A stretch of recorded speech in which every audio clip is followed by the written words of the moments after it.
Hello guys, আমি নিয়ে চলে এসেছি তোমাদের সামনে একটা নতুন ভিডিও। স্ক্রিনে দেওয়া এই ভিডিওটা আমার আইডিতে অনেকেই দেখেছো। এই ভিডিওটাতে অনেকে আবার ভালো ভালো কমেন্টও করেছে। এই ভিডিওটাতে আমি তোমাদের সেটাই দেখাবো যে আমি পায়ে মেকআপটা করেছিলাম কিভাবে। প্রথম আমি একটা নিয়েছিলাম কাজল, তারপর কাজলটা নিয়ে আমি আমার পায়ে লাগাচ্ছিলাম। তারপর অনেকটা কাজল পায়ে লাগানোর পরেও দেখছি আমার পাটা ঠিক কালো লাগছে না। আর এখানে আমি চলে এসেছি উনুন শালে, যেখানে আমার মা মাঝে মাঝে রান্না করে। আর আমার এই ছাই মাখা দেখে হয়তো তোমরা অনেকেই হাসাহাসি করবে। হাসাহাসি করলেও এটা ছাড়া আমার কাছে আর কোনো উপায় ছিল না ভিডিওটা শ্যুট করার জন্য।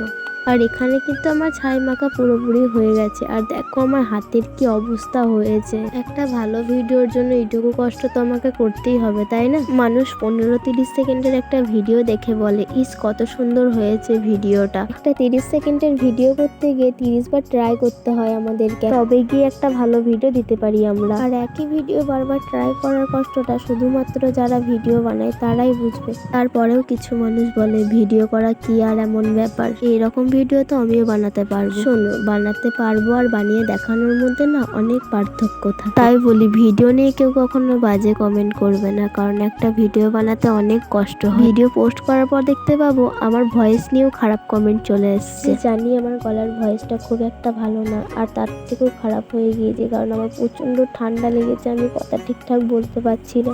আর দেখো দেখতে দেখতে পুরো মেকআপ কিন্তু কমপ্লিট। আর আজকের এই ভিডিওটা এই পর্যন্ত। সবাই লাইক কমেন্ট শেয়ার করে দিও, আর আমার আইডিটা ফলো করতে ভুলো না যেন। টাটা।